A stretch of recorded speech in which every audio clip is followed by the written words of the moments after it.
కౌశిక్ రెడ్డిని కట్టడి చేయకపోతే ఈ పార్టీ 3 అడుగులు ముందుకేస్తే 7 అడుగులు వెనక్కేసేటువంటి అవకాశం కనపడతా ఉంది.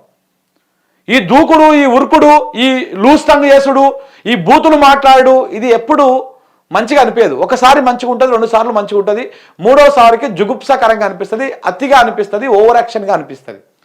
కౌశిక్ రెడ్డి వ్యవహారంలో అదే జరుగుతూ ఉంది. ఆయన చేసిన ప్రతి పనికి బీఆర్ఎస్ పార్టీ సపోర్ట్ చేసినట్టుగా కనపడతా ఉన్నది. ఆయన చేసినటువంటి ప్రతి తింగర్ పనికి వీళ్ళు సపోర్ట్ చేసే వరకు ఆయన రెచ్చిపోతా ఉన్నాడు. అబ్బా వెల్ డన్ అనే వరకే ఇంకా ఎక్కువ రెచ్చిపోతా ఉన్నారు. ఇవన్నీ కూడా చాలా ఇది ఇది ఇది బీఆర్ఎస్ పార్టీకి ఇప్పుడు ఆల్రెడీ ఓడిపోయినటువంటి పార్టీ. ఆ పార్టీ ఇప్పుడు పార్టీ క్యాడర్ని బిల్డ్ చేసుకోవాలి, సంస్థాగతంగా బలపడాలి, గ్రామ స్థాయిలో పార్టీ క్యాడర్ని నిర్మాణం చేసుకోవాలి.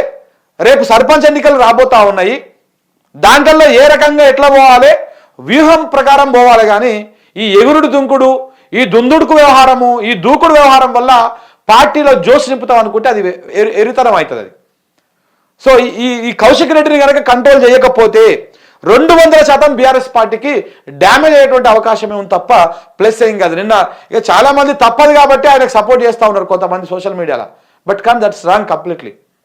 ఇది లాంగ్ రన్లో పనికొచ్చేటువంటి వ్యవహారం కాదు. నిన్న ఎంతమంది చర్చ నడుస్తూ ఉంది, 3 అంశాల మీద చర్చ నడుస్తూ ఉంది. నిన్న 3-4 అంశాల మీద దానికి డ్యామేజ్ చేసింది ఎవరు?